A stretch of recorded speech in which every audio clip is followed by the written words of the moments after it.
you know how they say कि जो कुछ नहीं करते वो कमाल करते हैं और जो बहुत कुछ करना चाहते हैं वो एक्टर बन जाते हैं. Were you a popular kid in school? I failed in school. इधर ही खत्म हो गया बात. रहने देते. Working with in a film that is being executive produced by Martin Scorsese, Right. premiering at Cannes, having worked on a Hollywood production in the first 6 years of my career. With Nicole Kidman. With Nicole Kidman. If you were to write it down for me, it would sound like a too good to be true dream. A bunch of people among creators and directors who are all women. Yeah. So they're just looking at you in a certain way. Yeah. It's an intense female gaze, boss. Yeah. Like, you know, every time you take your clothes off, like what the I'm feeling very hot. Elder brother by 15 years. It always ended with Bada Kaun. How can I win with this? I can't. Vishal sir is very light on his feet. He'll give you great lines on the spot. Ishan तुम ना ऐसे ले लो और तुम इस line को ना ऐसे कह दो और वो बहुत मजा आएगा. Chaube sir even knew who I was. And as it turned out, his next film was with Bhai. And instead of being a benefit to me, he said, no. Dude, this is too important a role for me. No effing way. You've been on sets all your life? My mom, she took sets of Sooryavansham. Apparently, I used to say, Bale Miya. And she was like, you were the only kid उन्होंने गोदी में उठा लिया था और तुमने दाढ़ी खींच ली थी उनकी. Did you get paid a bomb to work in Dhadak? I landed that film on the trust of Karan Johar entirely. I mean, in fact, he met me before I did Beyond the Clouds. So, I mean, he didn't audition me. Hi, this is Ishaan and you're watching me on Midday.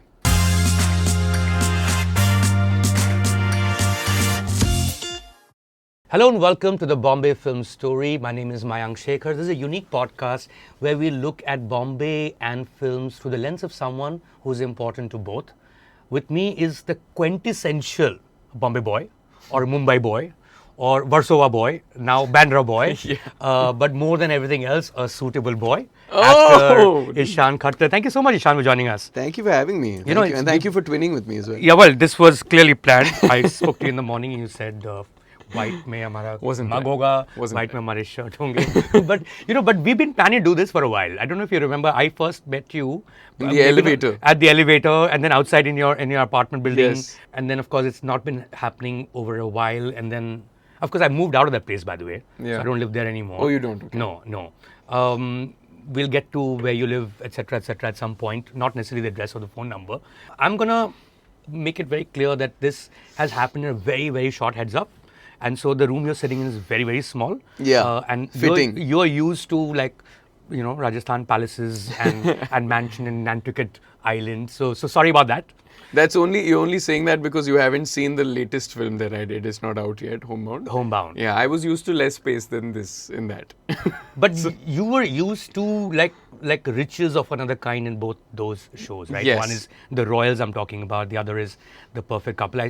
The reason I'm talking about both is because I watched them back to back before meeting you. Okay. And they couldn't be more different from each other, and they couldn't be more similar as well, right? Netflix. Moneyed people, and there is you at the center of both. But I'm gonna start with Perfect Couple actually. Okay. That looks like the most different thing you've ever done, purely because you're used to leads, film after film or even series, and here you're one among many. Yeah. The only non-white person in the whole lot. Yeah. Right. I think no. The cop is an African American. That would have been a different experience for you, right? Compared to say The Royals. You know, I have to say, I think I was also pleasantly surprised when I received the part to audition for. And the fact that it was kind of agnostic of ethnicity, at least they were in their approach of casting it, I thought it was very interesting because the original book, The Perfect Couple, that is based on, by Ellen Hildebrand, the character's a Caucasian teenage boy. Ah, okay. And so I thought that was a step in the right direction by them, and I thought that was very interesting. But I found everybody to be very normal and inclusive about it, obviously, until I got to Cape Cod. Okay. And I was the first actor to get in because I was in London to get my work visa, my O1 visa, since I'm an Indian national.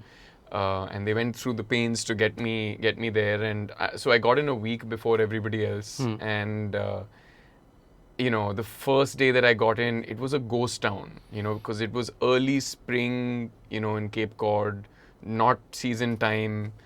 The town Chatham is also known for your millionaire retirees, who Right. are there for their The holiday New homes. Englanders chilling. Exactly. Right. So I get in. I've never been like I've not done university abroad, and I've never been a kid who's like traveled the states much, and it's like my third trip in, I think. I get in, and it's like a ghost town. Like nobody's there. 10 p.m. driving through Cape Cod. Since I saw the signboard, the milestone that said Cape Cod, for like 80 miles, there was not a single human being on the road.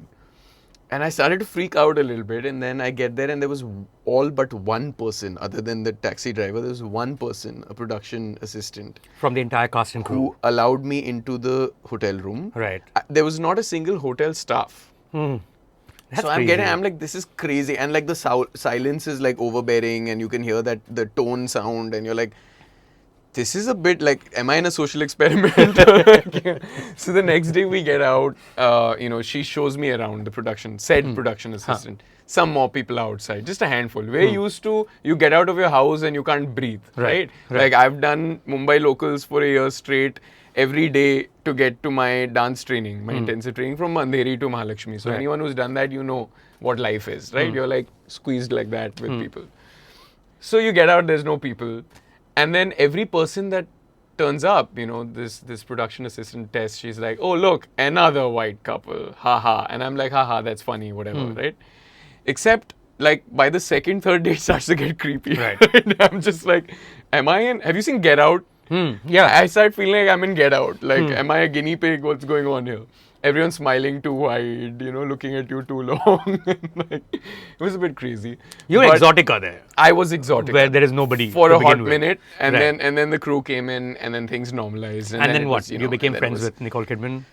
Like you guys hit it off right after? Nick, yeah, no, I'm kidding. I think, but she was I have to say, she was very, very accommodating, nice, kind, very sincere. Like, she still has the genuineness and sincerity of a young actor, which I found very inspiring and refreshing.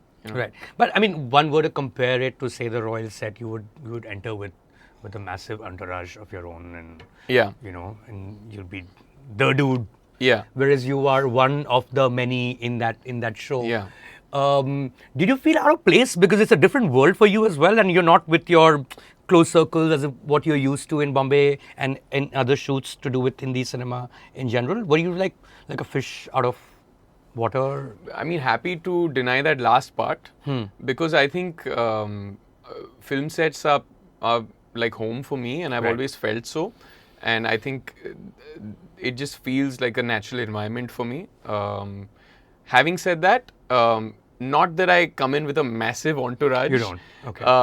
But yes, I didn't have any staff, and I didn't have any of my own people. So Right. even people who knew my work and were well versed with my journey or my arc as an actor, it was a completely new ground. And what was particularly difficult for me, even from a physical standpoint, was that I was dealing with a very severe injury, which is something I haven't talked about publicly, Okay. but it's something that was very scary for me because I'm a dancer and I had a labral tear in my hip joint, which made it difficult for me to even walk. So I don't know if, luckily now I know I've come out of both the projects and no one has Could tell, noticed. yeah, you're noticed, literally dancing as well in the. But it was painful to even walk. How did that So, happen? Just an overuse tear that happened while I was filming a musical with Vishal sir, iPhone short film that I Right, did right. called Fursat. But anyhow, so when I went there, it was acute. It was really, really bad. And so I had to kind of manage my own way of finding someone to do some physical therapy, do my own rehab, drive myself to set, do my lines on the way, come back. They just gave us a private home and a rental car. But this is a massive And production, so now right? I'm like, yeah, so because we're there for say 3.5, 4 months in the Cape. So Right. even for them, it's an unusual way of working because they had blanket dates for most of the actors, right? So all of us who were in the primary cast were just given homes in Cape Cod. It wasn't like a hotel with staff, and like you were given a home with like 3 or 4 bedrooms. And then what? You go do your own And then grocery?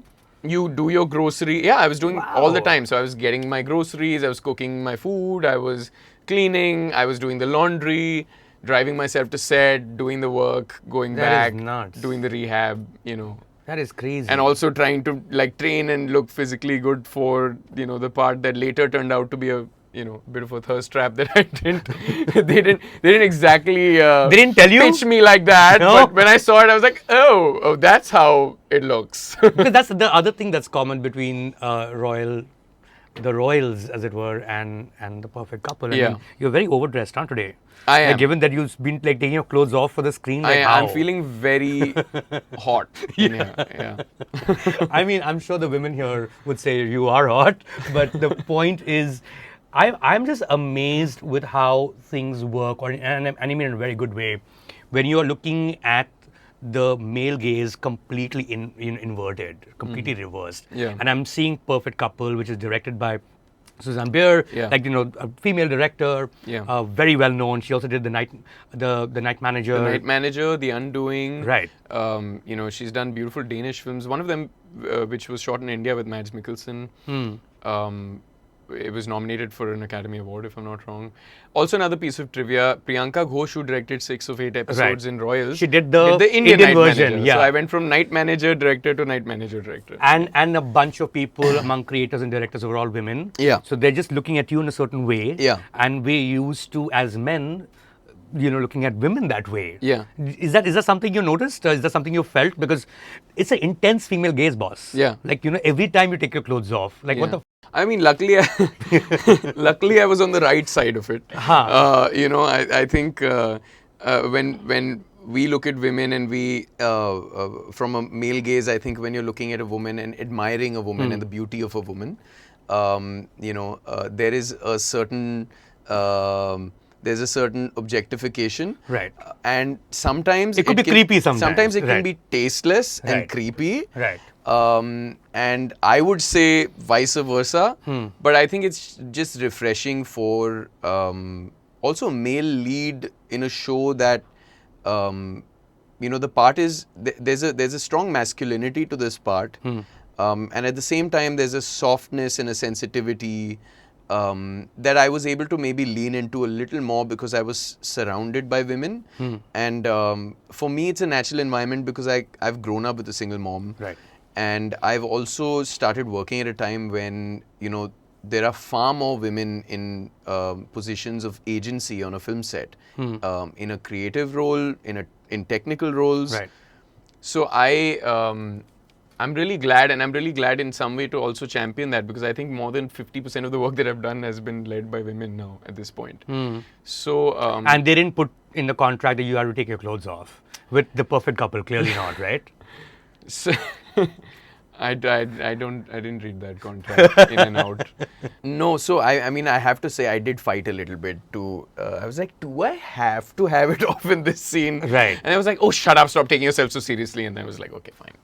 I wonder if you asked when you were given the script, why is this guy from Bombay, which we get to know later in the series, why is he called Shooter Diwal? I've never met somebody called Shooter Diwal. What kind of name is it? Yeah. Can you ask them? I've never met a guy called Shooter I Diwal don't know from if Diwal Bombay. is from Diwala or like, I don't know where it's from. But, you know, the character in the book, like I mentioned, is called Shooter Uxley. Okay. So Shooter, the reason behind the name was because he would play dice in college, in boarding school with Benji. And he was like kind of a dice master. And thus he got coined the name Shooter. So it was kind of a mystery. Ah, what so his it's a actual nickname. Name. Okay. It's a nickname. It has to be. Shooter's his nickname. Right.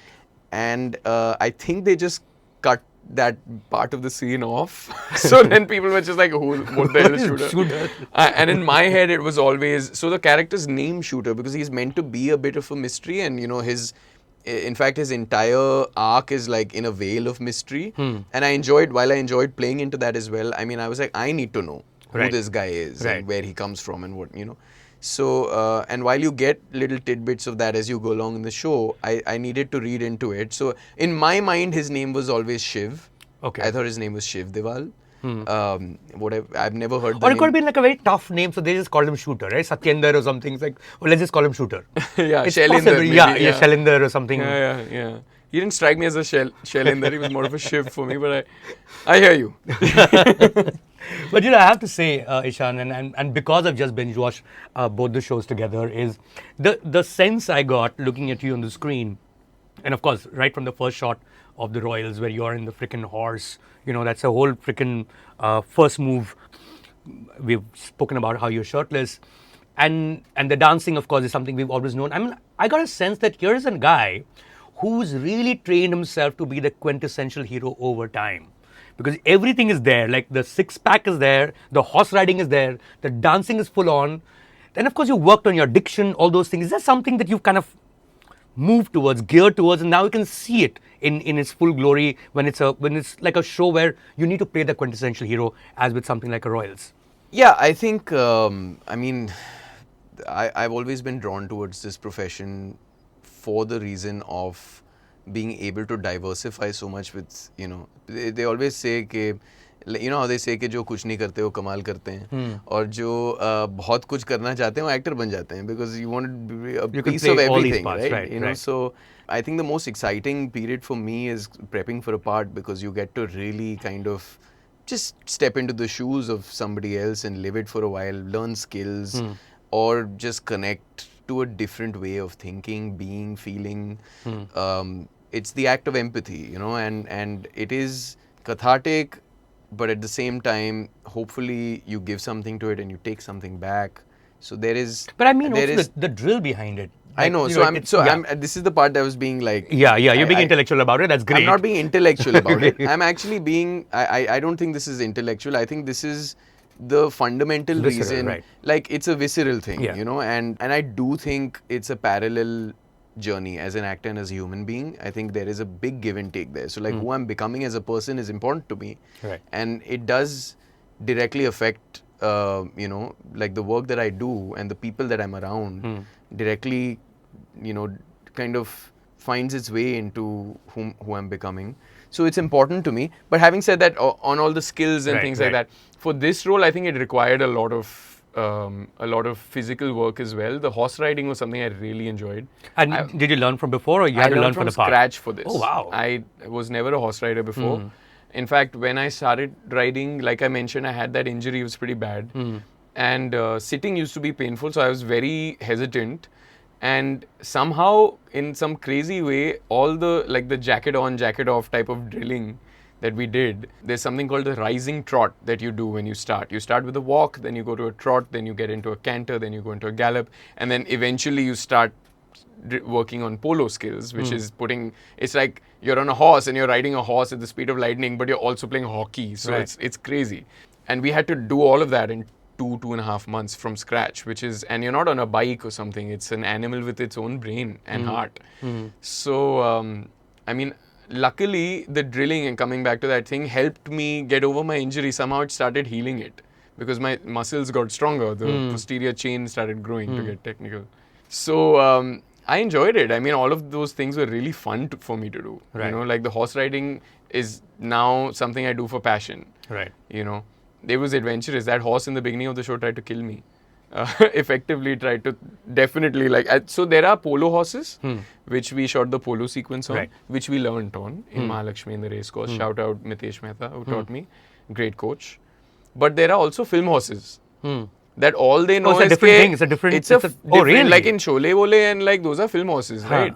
So all they know is ke bhag dhanno. Like they know sit in the move. They know action. That's all they know. Till before action they're going, they hear action and they go, they run. That is crazy. So you're like, it's like a different beast, right? So my polo coach came to just supervise and make sure that because he taught me technically.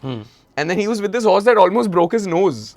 His nose? Yeah. Wow. And we have done 40 takes of pelting down this South Goa beach. And there had to be 2 people at the other end, like a kilometer down, to stop that horse. Because I had to literally, all I could do was, because you don't want to hurt the horse also, right? I was pulling the reins. All it could do was slow it down. But it couldn't stop. The horse would only stop जब उसके बंदे दिखते थे उसको. Cut बोलेगा तो. नहीं, cut भी नहीं. Cut भी नहीं समझ. उसको सिर्फ action समझ आता था. उसको cut नहीं समझ आता था. So it would just take me for a nice ride. So every take was like, अब देखो भाई, So basically, these are like bunch of horses that are only used in movie shoots, and they understand only certain kind of instructions of what to do thereafter. That's it. Ah, Yeah. That is nuts. Yeah. That is crazy. And you want to treat all of them with equal amount of care. Yeah. But like this one almost, like I said, broke my coach's nose. So they weren't, it was crazy. And also, you know, when you're shooting like modern shoots, you have drones and things like that. So things that you never think of, there's so many variables, you know. It'll hear the sound of a drone and get thrown off, you know.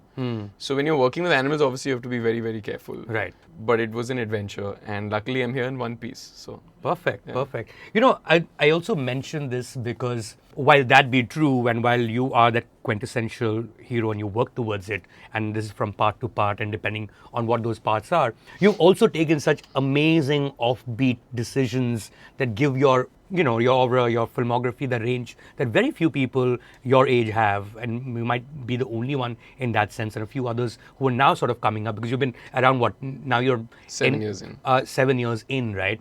And I was just thinking about how it starts with the directors you worked with, right, Ishaan? And I just don't mean those directors in their names, but also those were their most experimental works. So, for instance, we start with, say, Vishal Bhardwaj. He was making a film on iPhone, and he cast you in it. It's not like any other film. Yeah. Fursat, which you spoke about earlier, it's a short film. Firstly, when you watch it, it doesn't seem like an iPhone film. It is actually. A lot of people ask me that question. Are there lenses attached? Because it's really wide, yeah? So there are a lot of filmmaking tools and attached to the phone? So not to the phone so much. Is what they'll want me to say. No, I'm kidding. It's not to the phone so much as, for example, lighting, putting the phone on a jib, for example. So when you see these ultra wides and these swooping shots, you know, and we had a fantastic DOP as well on that, and I think it's really how you use it, because the phones have now become that sophisticated. So basically what you're saying is that it's not like you and I can just shoot it the way it was shot. Yeah. But if you rig it, if you're taking like a drone shot with it. Lighting, special effects, right. You know, there is a little bit of VFX in post, obviously, to expand certain areas, right. Clean up certain areas. So all filmmaking tools and tricks, but just applied to an iPhone. The only difference is the primary camera is an iPhone. Is that. And also the iPhone has different lenses. Right. You know, so you use all of those lenses. You use maybe an editing software or something like that. So those kind of things, but it's entirely shot on iPhone, that film. You didn't see any other camera on the shoot? Not a single other camera. Only iPhones. Yeah. And that's also 14. So I'm guessing they were better. I don't know why there's an ad for iPhones. Yeah. But the other thing that you did with another great filmmaker is Mira Nair. And again, that's her most experimental work in the sense that I don't think she had done a series before this. Yeah. I think A Suitable Boy would be her first series, and you were the lead in that series, which would be very different from how Mira has worked before, in the same way that it would have been very different from how Vishal has worked before. Firstly, what did you find common between these two Even great Majidi, directors? sir, he made his first Indian film. Yeah, I was getting to that. Yeah. Majidi, Mira Nair, Vishal Bhardwaj. Well, I think all three of them are visionaries, for one. They have a very distinct vision and they lead from the front.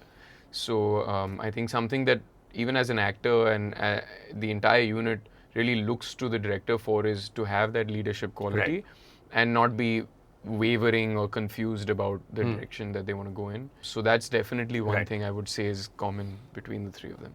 Yeah. But in terms of direction, when you're with Mira, very different, right? Very different. Start with Majidi sir, because he was my first. Yes. And in many ways like a mentor and the person who kind of like a teacher, you know. And his approach is extremely, like, his films are very simple, but they are realistic, neo-realistic, and his approach, which really worked for me, because I think he recognized that this is a kid who's really like wanting to go deep and learn his craft and push himself. He would push me to be immersed as much as I could. Right. I always say I'm not like that switch on, switch off type of actor, because that is something that comes with time, sure, and craft is inevitable if you're committed and you do enough work, you start building tools and tricks. Right. But I like to kind of stay in it when I'm on set. It's not that I carry it back home or I have, and you'll find me often like laughing and joking around as well. But when we start working towards a scene, and also depending on what the mood is, even when I'm not making it obvious, I'm trying to build a mood on set which is similar. There are very few directors that support that. Okay. Majidi sir would understand that. So give me an example. Like he would use music on set, you know. So if it's an intense scene, he'll play some intense music, or if it's an emotional scene, he'll just and his sets used to be disciplined. There used to be silence on set, which you know is a luxury. Right. For example, on one day he told the crew, he said, for this scene, I don't want anyone to talk to Ishaan all day on set. And he knew, and that's what I needed to do to prepare. He never told me this. I never asked. But I was just in a corner that day. I was in my zone. I had my headphones on. And it was one of the most intense scenes I had in the film, if you've seen it. It's that scene with the birds and when I have a complete meltdown. Right. He just let me be in my own space and trusted that, because by that point we'd been shooting for a while. And also being trusted by a filmmaker of that caliber. Right. It puts a certain responsibility on you. It's a gift. Right. So he works like that. Vishal sir is very light on his feet. He's very, at least on the film that I worked with him on, I imagine it'll be different on different films, but he was very open to experimenting. He'll give you great lines on the spot. You know, so while you're improving as an actor, sometimes he'll come and give you an improv. Like, why don't you say this? Ishan तुम ना ऐसे ले लो और तुम इस line को ना ऐसे कह दो और वो बहुत मजा आएगा. He'll just come from somewhere. I think you should play Vishal Bhardwaj. So इतना खूबसूरत लगा था Ishan. And he gives you so much love and praise while you're working that you're like, यार कुछ भी मतलब सब कुर्बान है इनके लिए. You know, whatever he needs, like you're there for it. And also he was really enjoying himself making a musical, because he's first a music composer. Right. So, and that's a big part of his process as well, that again, I relate to a lot. Mira Di is very different. She works differently with different actors, depending on what you're bringing. She was working on an ensemble piece with 100+ actors in my case. Right. So it was a lot. You Yeah. know? I think she's quite mercurial in that way. Like she can extract different things from different people depending on what you're giving her. You know. Also, she doesn't handhold much. So it was the first I would project imagine for she me. workshops a lot. Would she not be? So she did workshop Yeah. with me and Tabu. We had a couple of days Right. where we just read through things and stuff like that. And then she has interesting other things that she does. For example, if she wants to break the ice between two actors, if they have an intimate relationship or any such scenes, apparently she'll just like call you to the room and jam and start laughing around and talking about it and make friends, and like, you know, she has her own ways of doing things. Like she becomes the intimacy coordinator, the buddy, the everything, the confidant. Right. You know. Right. Again, in a way that really helps, you know, with a female on set, because she Right. makes the women very comfortable. Right. But also, I think she works very differently with different actors. Depending on what you're bringing on the day, she will either work to really bring that out and, you know, play to your strengths. Or if you're not bringing it, like, you know, it's your responsibility as an actor. She'll let so you like, be. she'll let you be, you know. Right. So you're exposed. Right. So, I mean, at least I observed I'm that. sure you enjoyed the process. What did you think of A Suitable Boy, though, as a series? Was it something that you like? It was very interesting, different. It was an adaptation of Vikram Seth's novel. It was largely in English. It was catered to a British audience, but at the same time, Mira Di wanted to make it grounded and bring the culture to it in an authentic way. So it was a very an amalgamation of very different things. Right. And also very interesting, eclectic cast. So while she had complete newbies, And a she certain also kind had of like English also, right? I mean, a certain kind way, of English. yeah. There was a rhythm to it. Right. I was the actor that I have to say I did the least amount of dialect sessions for that. I was just told to make sure my T's and D's are clear and my V's and W's are comprehensible. And uske alawa they left me be, because I figured out a lot of the actors had to work in a language that may not have been natural to their characters. Right. I figured out my reasoning. I was like, he's a Doon school kid. He grew up in the house of the Nawab, and his mother speaks only Hindi. You know, so he comes from a very aristocratic but a very conservative household. So I was like, he'll have all of these tools. You know, so I made all of these languages, Hindustani and English, as natural to my character. And luckily, I've grown up in a house of linguists and literary people. Like, you know, so my maternal grandparents were both authors, journalists, writers, short story writers, translators.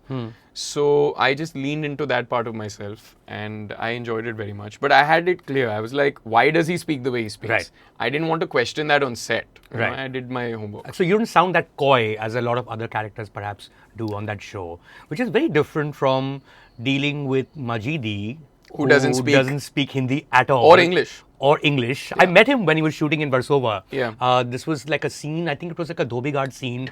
Yeah. And then I'm sitting there and then there is his interpreter. I'm like, wow, I am doing this interview, but he's actually going to be doing shoots like this through an interpreter. This is, which is nuts. I mean, clearly it's such a visceral medium. I don't think you need like language in that sense. That's what's beautiful about it. I mean, I for me, language is a very beautiful thing. I think it's a very important thing for actors to embrace and acknowledge that it's one of the mediums through which you express. Right. Same as when you say, you know, this person said so much without dialogues or with their eyes. There's a language to that. Right. There's a grammar to that. Right. Music. There's a language to that. You know, like dance is a language in which my mother, my brother and I, we can communicate in. I think it's such a beautiful thing. So language is culture, you know, and I was always fascinated with that, and which is why I always wanted to find the language of each character as an inroad to the character. In terms of the way they speak? In terms of the way they speak. Like even with Beyond the Clouds, it was very interesting because I have so much respect and admiration and love for Vishal Bhardwaj as a writer. He was the dialogue writer for Beyond the Clouds. So he wrote it in a certain language. Right. And then Majidi sir had a certain take on that. And because he didn't know the language, I had to, before I started, I had to ask him, do you want this to be very colloquial and very local, like streety? Or do you want it to be poetic and like have a meter to it? He said, I want it to be the character. I want it to be streety. So I was given that responsibility and that agency on my first film, that you take this language that has a certain mithas to it and break it and make it yours. You know, so sometimes I would lose entire pieces of dialogue, you know, and writers can often hate you for that. Right. But in this case, like, I thought it was so amazing of Majidi sir and so his candor in saying, I don't know the language, so I need you to bring your A game. And you know the city, and this is where he's shooting. So, in a way, you're directing yourself. Yes. Well, I wouldn't go as far as to say. But the language part of it. Yes, maybe. Yeah. Maybe. Yeah. And that was very interesting to me. And I thought that it was very rare because I had a way in which I could communicate with Majidi sir without, by the time we were shooting, the way he spoke was he would speak in Farsi. His interpreter, who was from Italy, would convert the Farsi into English and tell me in English. But then by the time we started shooting, because I'd shadowed him so much, I started understanding the Farsi. And also it's close because there are lots of common Urdu words and, you know, so I started understanding his Farsi. So he would look at me and he'd say, Ortha, Shobe, Ishaan, something, Kheli Khube, and something, and he'd say something, and like he'd gesture, and before he could start translating his translator, I'd be like, got it, sir, and I'd go give the shot. So luckily I didn't get a spanking after saying, hey, kya kar diya tune? He'd say, ye kaun sa tune Marathi mein translate karke? But it reached that point, you know, where it was like a understanding, you know. Sometimes he used to just give me a look, like he would do a gesture, like after the take, he would be like, you know, take that look or do something with your eye, and I'd be like, okay, got it. How amazing. I mean, here's a master, and you've had the unique, you know, fortune to have worked with this one of the greatest filmmakers of our times, because that's the sense I got when I met him, that he actually did not have a story. He traveled across India, and from there emerged a script in his head that he then made into this film, which is like the most visceral thing you can do, because it's not like he is looking for a story, he's finding one along the way. And he, if I'm not mistaken, he wanted all his actors to be around when he's shooting, whether or not they have anything to do in that particular scene. Is that correct? I don't know that, but he encouraged these things, and I used to do that a lot. Anyway. So I used to do that anyway. So the handful of days I wasn't shooting, I was like his AD. Like I just want to be around, you know. And that's what helped me also getting into character and understanding his language and everything before I started. But I was just too keen to learn because I was an AD before I started. Right. And it was just natural to me. So I wanted to be on set. I wanted to see the whole process. I wanted it to inform my work. And also, how often does that happen? You have a director like that making his first film. So I didn't want to miss a thing. Right. FOMO nahi chahiye tha mujhe. Right. So I was on set anyway. I was like a fly on the wall if I wasn't required. Right. And but he used to encourage a lot of things. He used to encourage preparation. He used to love it. Like, I remember one day I was doing this scene where I had to come running. So we also shot guerrilla style a lot. So when you say it's such a visceral way of coming up with a story, you know. Also the way he shot it, like there were days where, for example, we did a whole police chasing me sequence because I was playing the street rat. We did this sequence where I'm being chased by two cops and we shot it over various parts of the city. And so many of those places, we didn't have any extras. They were all real people. So like, for example, when you see a shot in Dhobi Ghat, Right. or you see a shot at the fish market in Versova, the Sunday fish market, none of those people know we're shooting. So it's a wide shot. Anil Mehta, our DOP, is on a ladder on top with like the camera can't on see his the camera? shoulder. Because it's a bustling fish market. Right, So right. they've actually not even noticed that there's a man with a camera. Right. And from like 500 meters down, they've said, on a walkie, they've said, start running. And we have 4 people running for their, like 2 people running for their lives with 2 cops chasing them. And all of these guys think that this is a real chase. This is a real chase, And these are damn. people with like knives and fish market sellers and vendors. And so you just have to find your way through all of it and get out. Like there were people who chased us sometimes when we were doing those things. And we had to tell them shooting or shooting.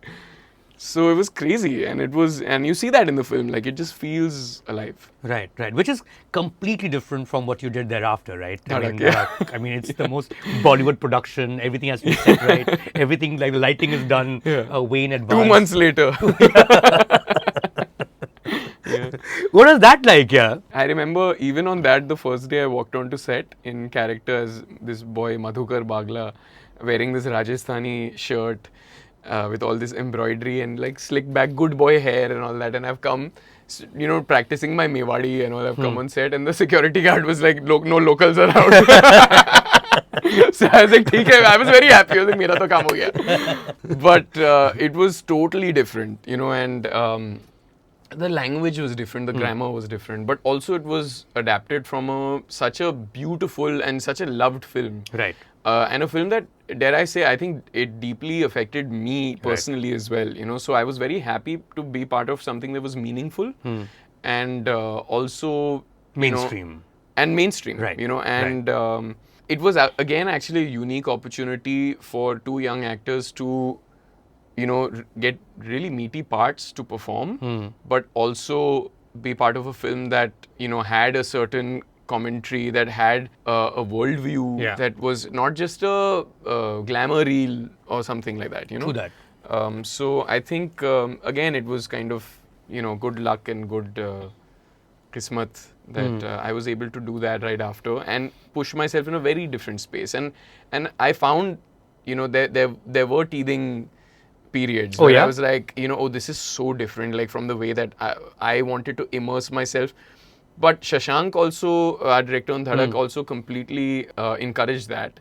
And he was happy with that. But it was a very different substance that I needed to portray. And I was also playing a completely unambitious character, you know, as opposed to this really intense street rat who was very street smart and very chalak and like constantly aware. I was playing like this unambitious, you know, gullible, immature soft boy who falls in love and then lets that dictate his life after that, you know, and then starts to mature slowly after shit hits the fan. Right. You know, How did you land that film? I mean, of course, you would have known that it's going to be the remake of Sarat, right? Yeah. Which is a very tough act to follow to begin Yeah, with. totally. Yeah. And I'm sure you knew that there'll be a backlash because people have already loved that film. Anything you do, it'll be compared to... I was pretty, actually I have to say I was pretty unassuming at that time. So as for the backlash and all of that, of course now I would expect something like that. But I think I was very pure about like, oh, how can we tell this, how can we do this in our way? Right. And I did have my own take on it. I've grown up in a family where I've been encouraged, we've all been encouraged to be individuals and have your own take on things and be your own person. So I thought Sairat was a masterful film. And I thought Sairat was a shot from the heart. You know, it was a deeply personal film. Shashank's endeavor was to take that to a larger audience. And he brought his own worldview to that film as well. And so we were all cogs in the wheel.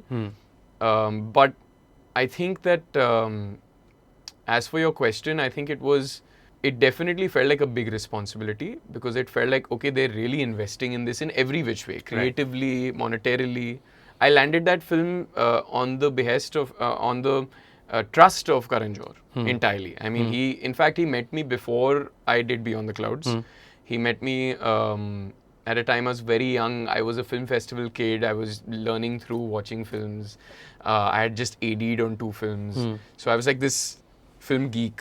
And he knew you wanted to be an actor. And he was like, who is this creature? Like, you know, and he did. And he was making, I think he had a couple of projects where he was going to launch youngsters. And so he wanted to just do a general meeting and suss out. Like, I remember a lot of like the first time he met me, I remember him like listening to me, looking up and down, kaun hai ye, kya hai ye, you know. And it was entirely his trust and faith. I mean, he didn't audition me.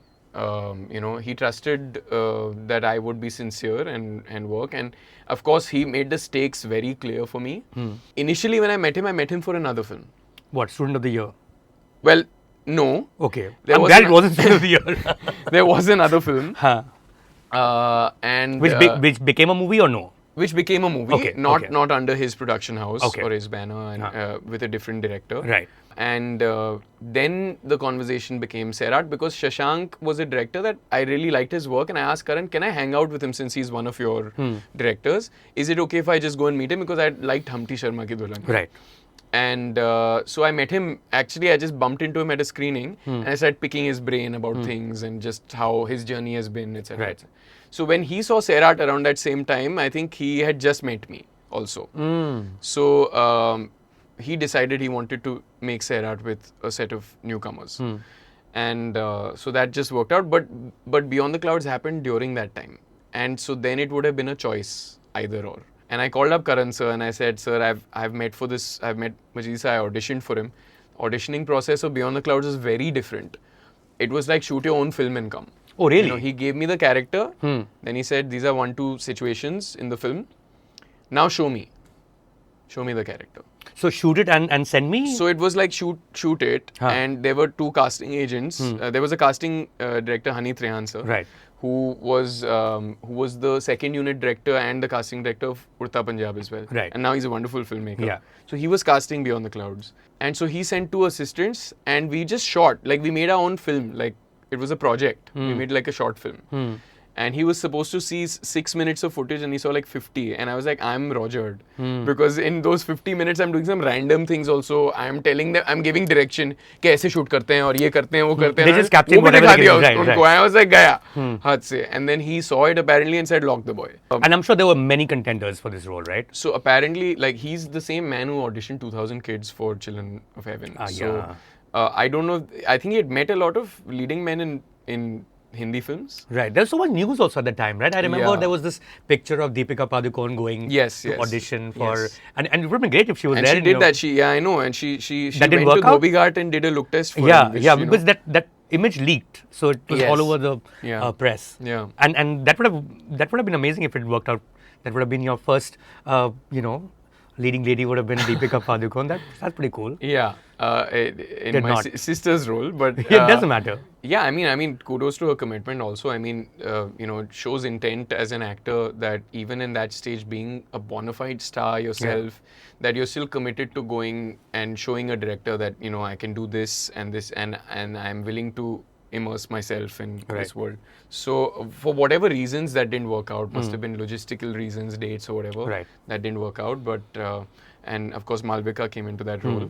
But I mean, like it was just very different processes. So it was fun. From the get-go, I've been throwing myself in different directions and enjoying it. Yeah, like, as guerrilla as it gets when it's your first film and as planned as it gets. And also, as you said, like a lot of investment that went into making Dhadak, right? Yeah. When you're in your early 20s, Ishaan, and you get this big job, I know being on the screen, your life changes a lot because people now know you outside of your friends. The general people will know you. It's like, hey, I've seen you in that film. Does it change financially as well? Like, did you get paid a bomb to work in Dhadak?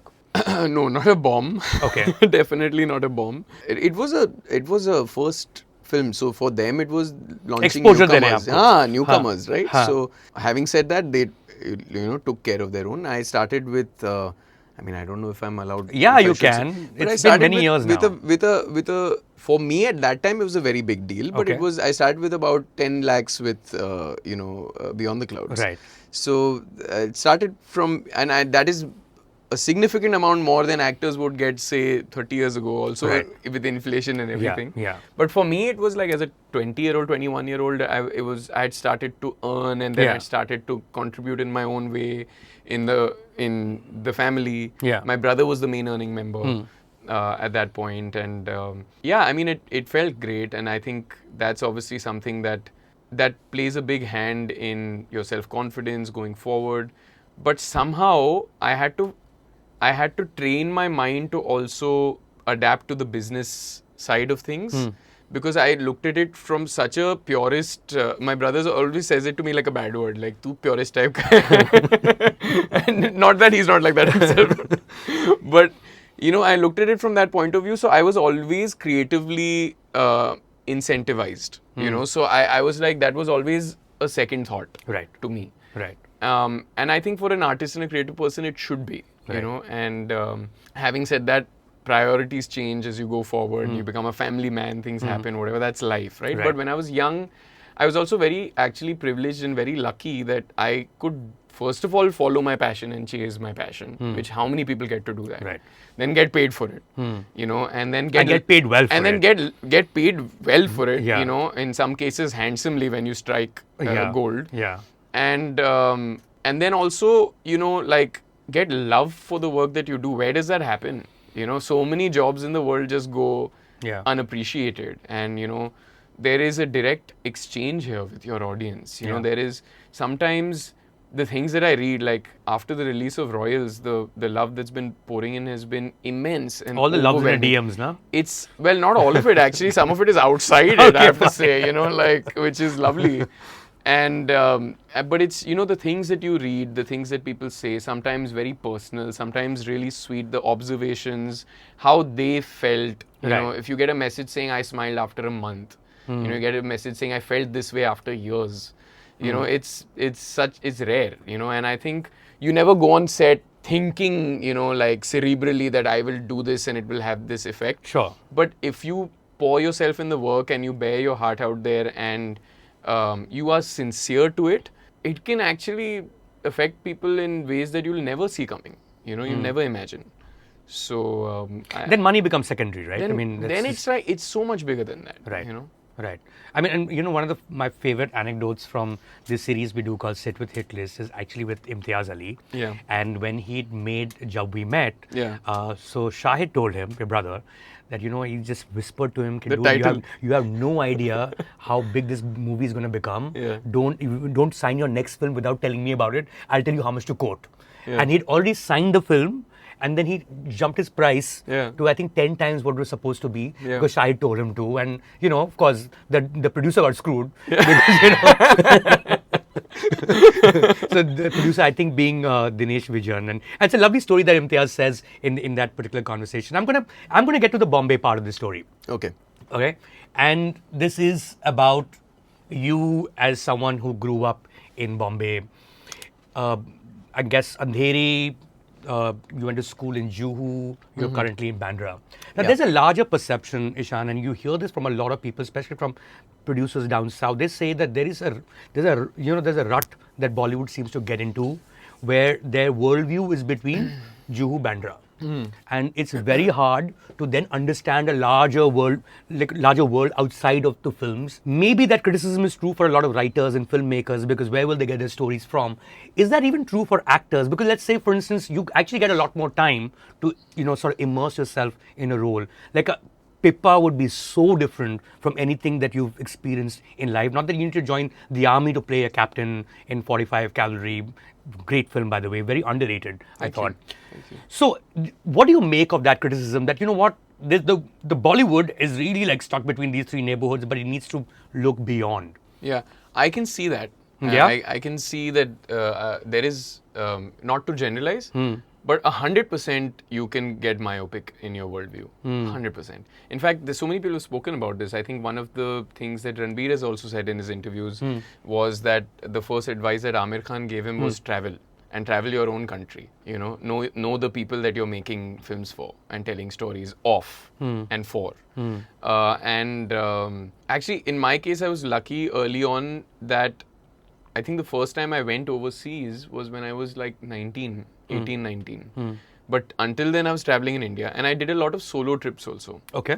So, I did Rajasthan, I would do even the South in Tamil Nadu. I did this intensive theatre workshop in Tamil Nadu in Auroville near Pondicherry, and then lived there for a few days. Adi Shakti, what is it? Adi Shakti, Adi and Shakti, then right. and then I did various other random solo trips. In the mountains sometimes, in the Himalayas sometimes, and even when I was younger, my mom, being a classical Indian dancer, she performed much less when I was younger as opposed to when my brother, like he traveled with her a lot. Right.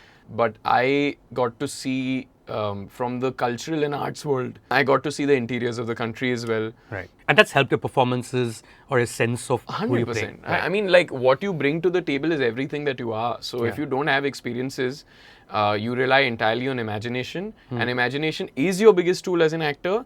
But your imagination is also limited by what you've seen. No? Right. So, like, if you've not seen stuff and if you've not interacted with people and been on ground, like, that's why when we did Dhadak, for example, the first thing I wanted to do was I was like, can I come on your tech recce? To just come to Udaipur and talk to people, because like otherwise it's all in our head, no? Right. Like one of the things that I was speaking with Neeraj about, Neeraj Ghaywan, who's made Homebound, Right. who I think by far is one of the finest filmmakers that we have working today, certainly. And he made a beautiful film called Masan that many of you will know. And this is his second feature film after 9 years. And like the only thing that I begged him for was the region of which the characters are in this film. Not to spoil, but let's go there and because ये ओशीवाड़ा में AC office में बैठ के character नहीं मिलेगा. Like even if it's 4-5 days, it's like subliminal. It's in the air. Like not to sound too hoity-toity about this, but it is, like even 4-5 days sometimes can feel like a lifetime lived, I think it's important, and I think it's important for, in general, as a person, for your growth. Right. Just to be well-traveled, if you're privileged enough. But I think it's very important for actors to travel. Travel as much as you can, wherever you can. And certainly if you're a Hindi film actor or an Indian film actor, travel to the places that the audiences are, and they live, see their stories, feel their predicaments, their triumphs, like get a sense of like touch grass. Right. But I have to say, to some extent, and of course to a limited extent, there is traveling from all parts of India into Mumbai, especially like Andheri, and you meet people from everywhere. So you're basically saying Andheri is its own ecosystem. It is its own ecosystem, isn't it? Isn't it? Like there would be writers, camera people. What about musicians. BKC? Huh? No, not so much BKC. No. Also, you don't meet people the same way in Andheri as you meet. Like other parts aren't like that. There's everyone like this. They're milling around in a certain everyone's like trying to be an artist. They're all aspirants. We call them strugglers. I don't know why. They're all aspiring to be whatever it is. Yeah, even I have a gripe with that word. Yeah. Because I never wanted to call myself a struggler or say that I'm struggling. I mean, a lot of people will say that shut up, you were privileged. Sorry, like you can beep that out. But also, like even your own endeavors. Like for me, I prefer the word hustle because like you're privileged to work for what you want, man. Right. Like, and often the hustle is not just the journey, and it can be for some reason, mentally very traumatizing even, depending on where you start. Everyone has a different starting point, and it can be, I completely understand, it can be extremely debilitating because you feel like, I have this and I can get there, but like my road is only blocked, or I can't see the path. So that being an entirely different struggle. Right. But I always at least felt it was very important for me to approach it as a hustle. Because you need to believe first in order to get anywhere. Like even as an actor, you say you need to believe it for someone else, for an audience to believe it. Right. So you need to believe in yourself before anyone else believes in you.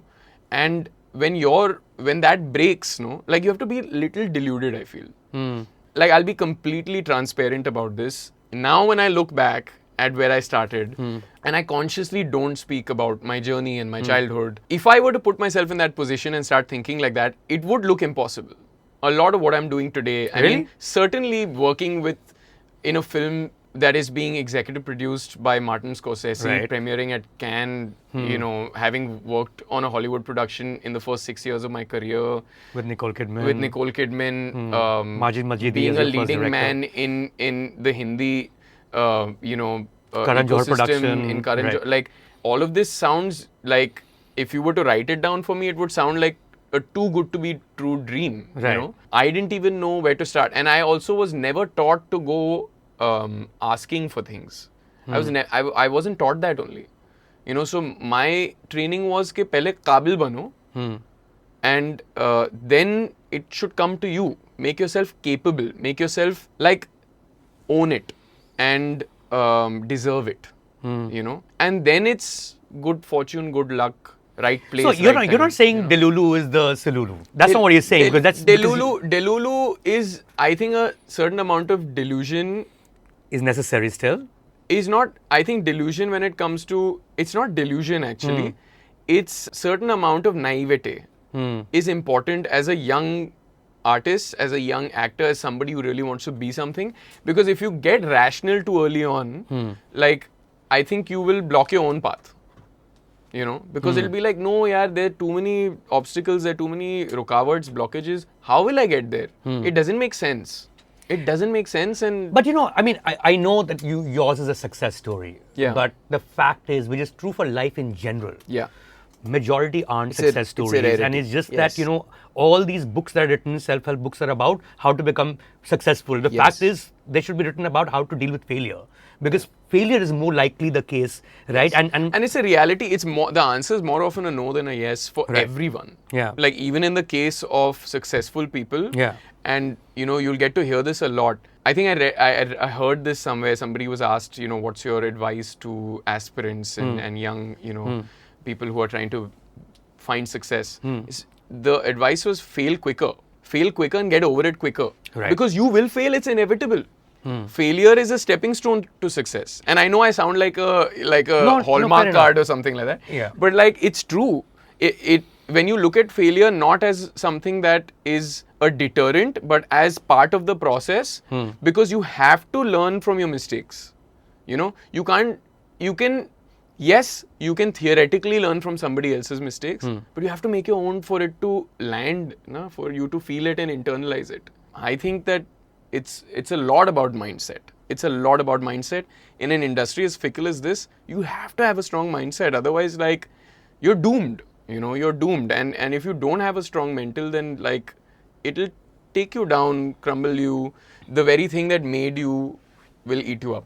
You know, you'll lose that. When you talk about early failures, did you have a few early failures? Like, I want to start with the school actually. Yeah. You went to Jamnabai. Yeah. Were you a popular kid in school? I failed in school. Okay. So that's an early failure. इधर ही खत्म हो गया बात. रहने देते. School ही नहीं खत्म. Did you finish school? No. So I did my A levels. Okay. I all of my schooling was in Juhu, like you said. Right. I did a school called, I was in Jamnabai for 10 years, like I mentioned. Then I went to a school called Billabong High. And for 2 years, tried to make sense of life in that, because I was so used to my friends, and I had pretty much done all of my schooling from junior KG till the 8th grade in one school. And I always moved homes because we always lived in rented houses. So it was what people will like saying the Bombay struggling lifestyle is like एक किराए के घर से दूसरे किराए के घर. So by the time lease खत्म हो गया. So lease खत्म हो गया, so move on. कोई कुछ हो गया, lease खत्म हो गया, redevelopment landlord ने कह दिया कि हमको rent ज़्यादा मिल रहा है किसी और से, वगैरह वगैरह जो भी. तो by the time I was 16, जब मैं 16 साल का था, मैं 17 घरों में रह चुका था. Wow. So I was changing more houses than how many years old I was. It was like more than annual. It's the Bombay story. I was just, it is the Bombay story. Yeah. And then when I changed my school, the one thing I had gotten used to, the one social set of people I had gotten used to, shifted. So then I was kind of making my peace with that.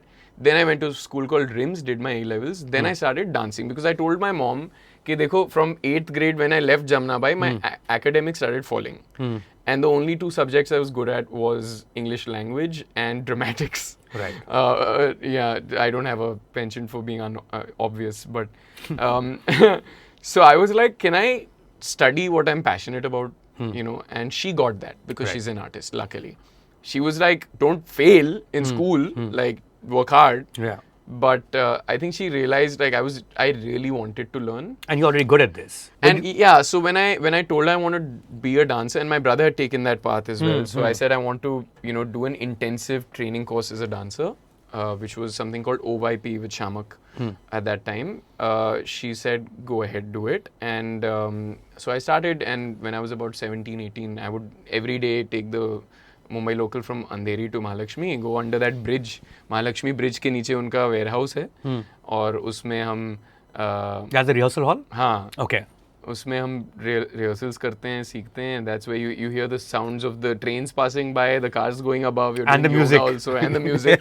And so that was my kind of like dojo for a year, you know. And after that, I was offered a job to instruct at SDIIPL at Shamak's Institute. Which your brother had also done, right? Shahid also He'd was an done. instructor at... So I decided to keep exploring my dancing, but like outside of that, and kind of find my own language, because I had certain idols, you know.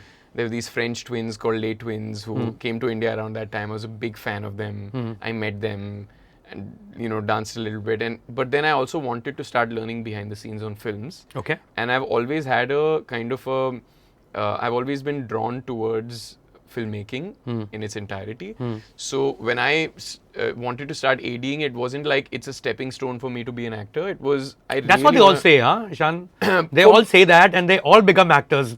Their next job is not... My first passion was always performing.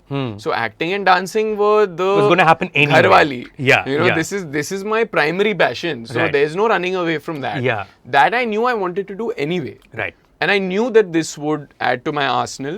And I Right. knew that if anything, I'll only come out of it more informed as an actor. Yeah. Certainly not less. Yeah.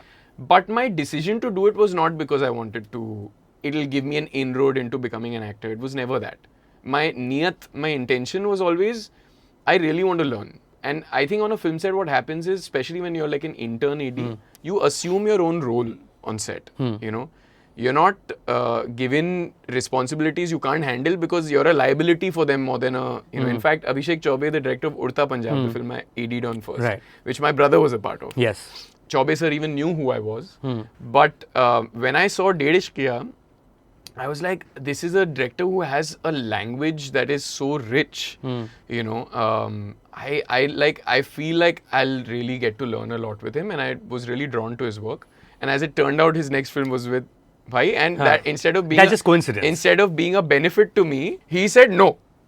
His first answer, instead of saying like, I was like, I really want to assist. Why? Because I won't put in a word for you? No, What no. is it? Yeah. No, it was, I won't put in a word anyways, actually something, not that he wouldn't do that, but he always wanted me to have my own journey. But that's more as an actor. As an AD, it wasn't a concern. Right. His concern was, dude, this is too important a role for me. You'll be a distraction. I'll have to babysit you on set. No distraction, effing right. way. And I was like, why would you babysit me? I'll be there in the role of I'll be doing my own thing. I'll have my own responsibilities. I was living in a different hotel. He was living in the actor fancy hotel. Right. And like I was with the crew, and you know, but he was like, no way in hell, I will be distracted. I don't want to think only ke mera bhai hai set pe. And so I was like, okay, what can I say? And you can't, he's the leading man of the There's film. enough riding on him and he's already, my elder brother by 15 years. It always ended with Bada Kaun, how can I win with this? I can't.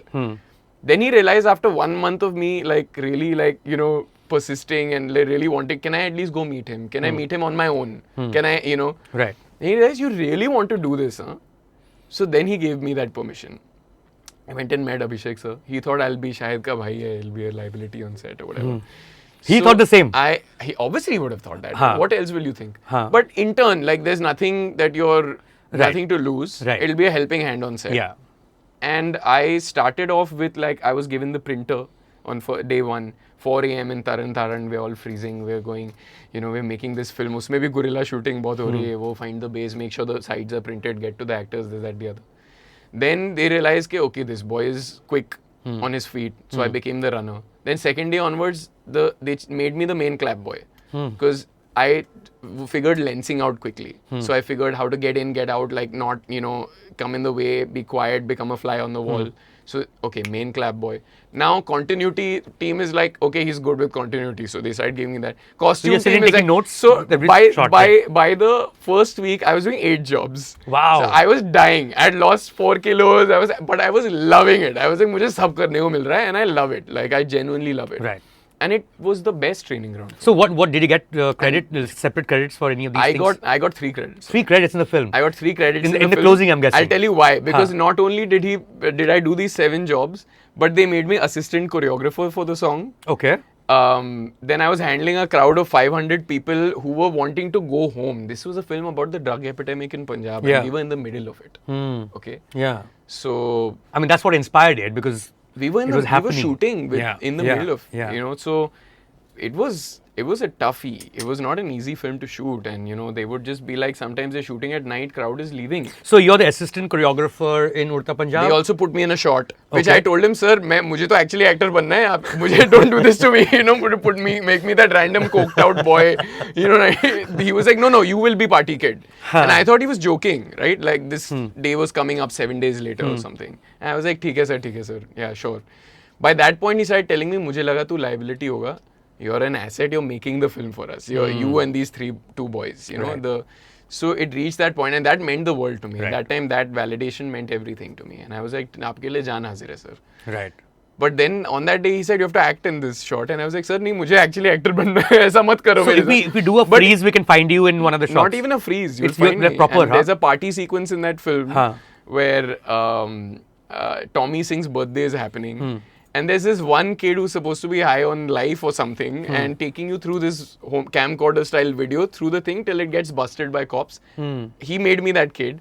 And the thing with that was ADs don't have a choice. ADs are like, you put them in a scene, they're like, hey, ye character, ye aaya nahi set pe, you go do it. So you just have to do it, know. So it was fun. I mean, it was my first experience, and I loved it. I mean, I learned everything on that set. And then I went on to do a film called Half Widow, where I was the chief AD.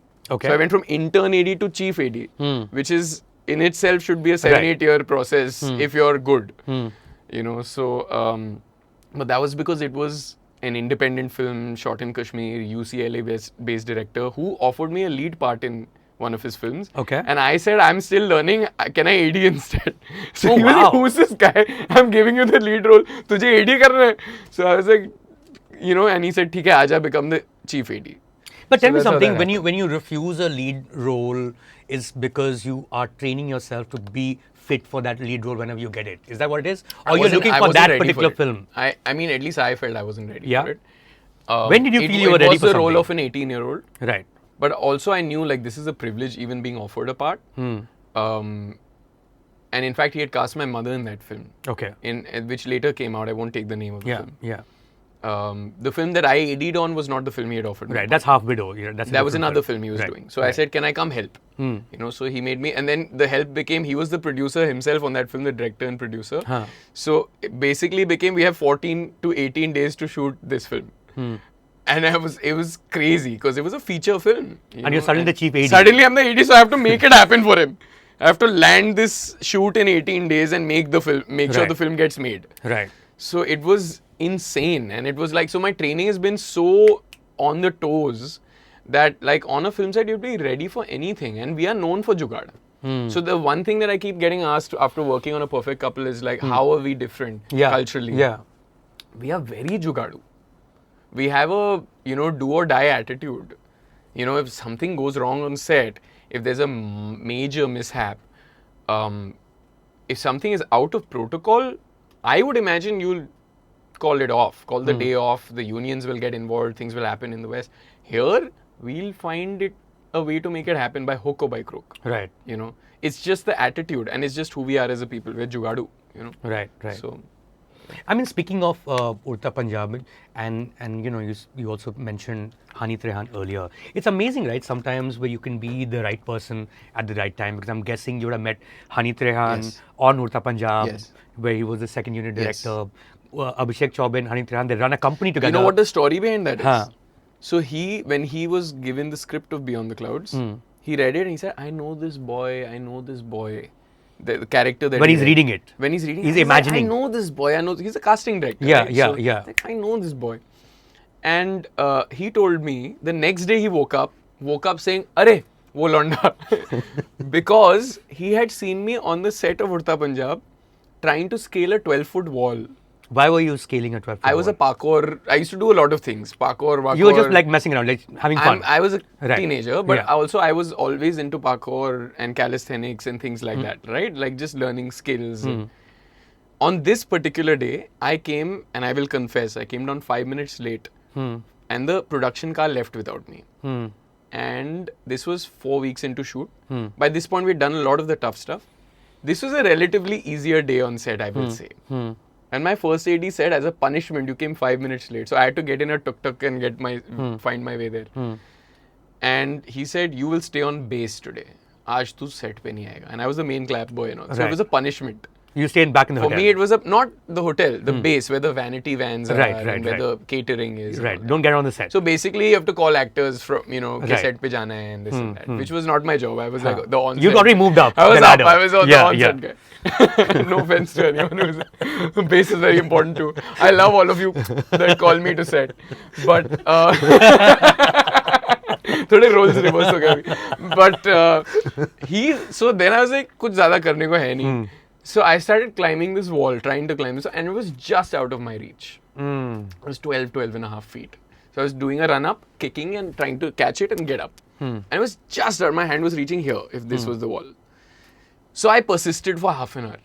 I was like, isko And Honey was observing you from a distance. चढ़ के रहूँगा. Huh. So I didn't know this. I was just doing it. Then one old, one Virji, one uncle came and in Punjabi he told me कि पहले ना धीरे धीरे चल के फिर धीरे पजो फिर तेज छलांग मार के चढ़ जाओ.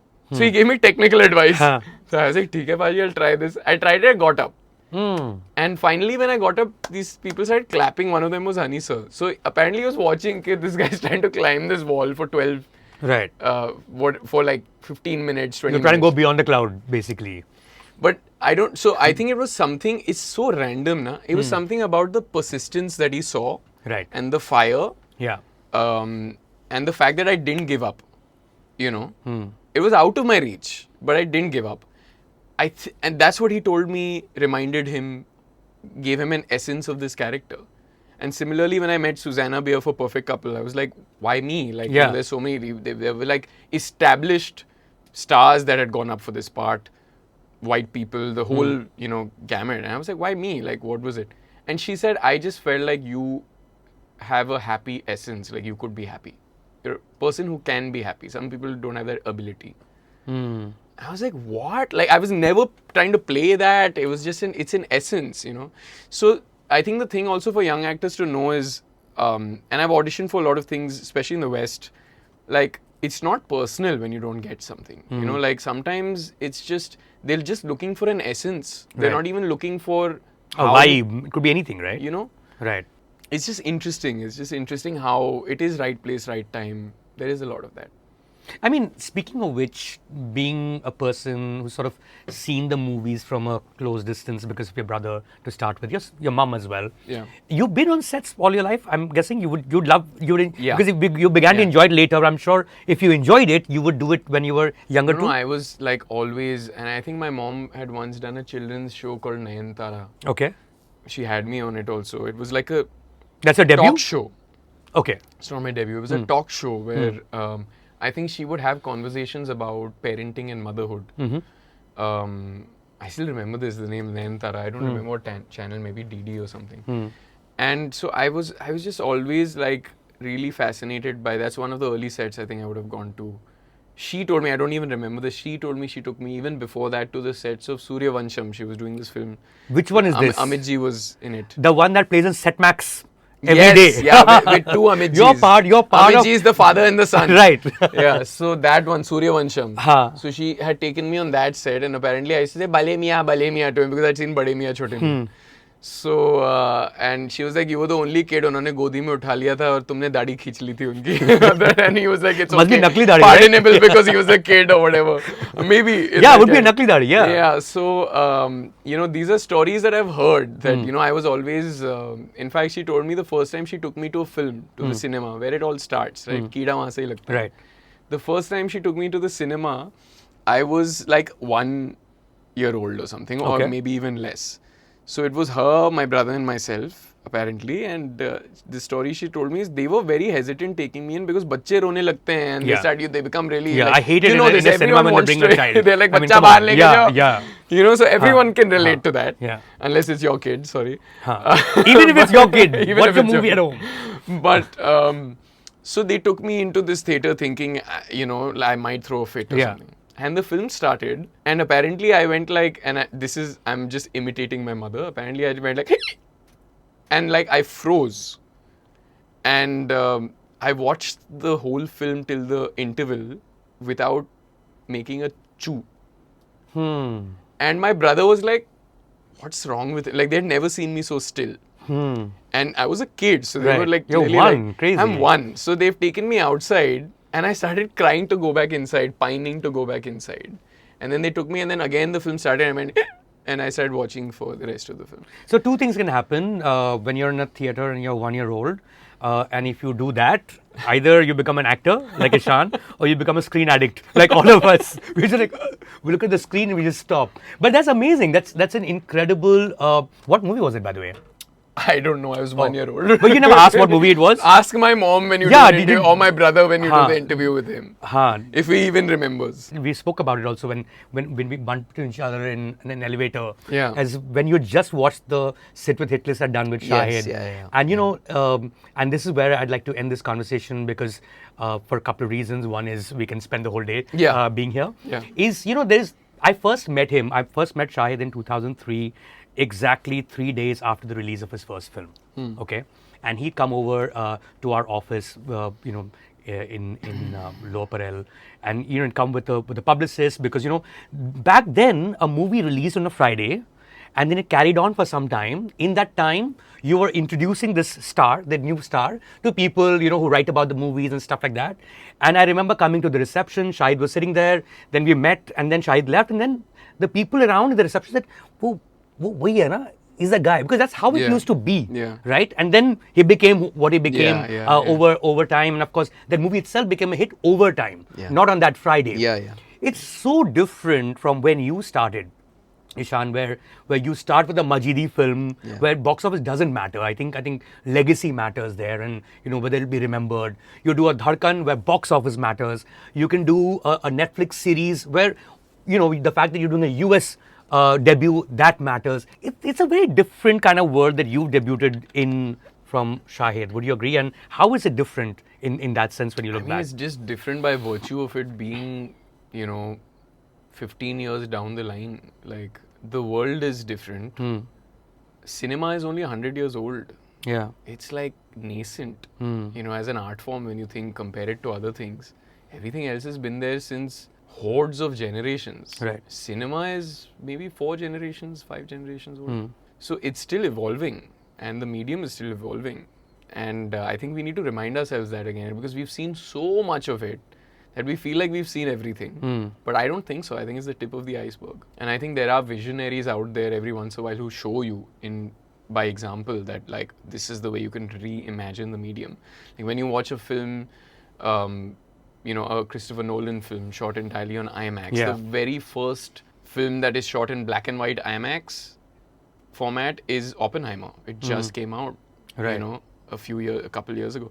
And then when you watch a Sinners, which just recently came out, is the first film by a female DOP that is shot on the IMAX format. We're that young into this, So things are going to keep changing. And obviously, culture will keep changing. The way people perceive stars will keep changing.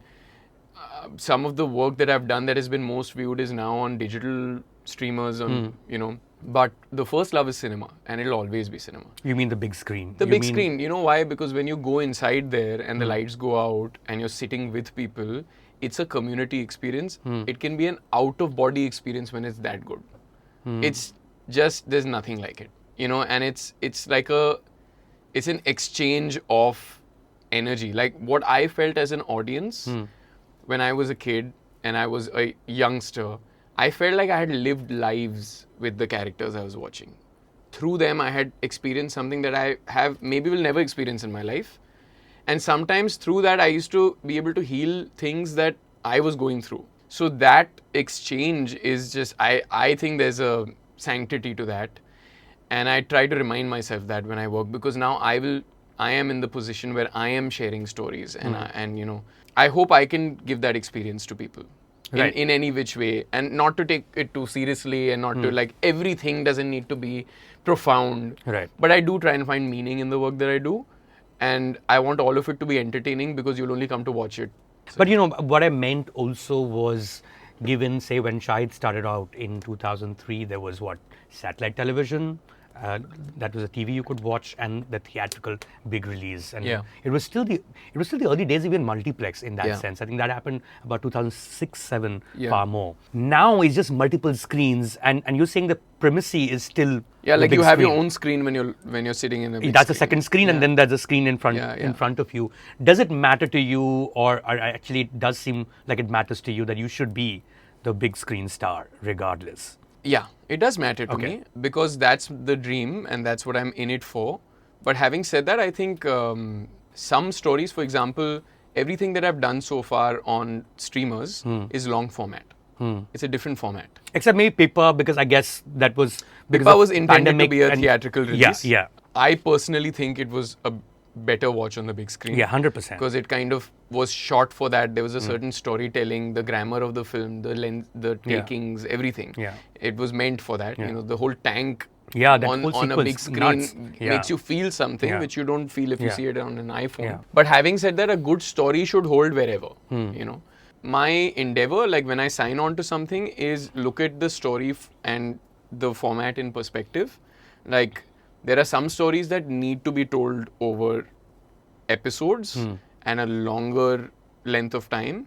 And there are some stories, and that's the craft of writing that, the great writers have mastered, that you can distill into, and I don't use the word compress. Yeah. I use the word distill, because you take the essence and the nichod of what you're trying to convey. Less is more. Where less is more. Yeah. And that's where cinema comes in. That's why it's different from literature, is because they say an image can speak 1,000 words. Yeah. Right?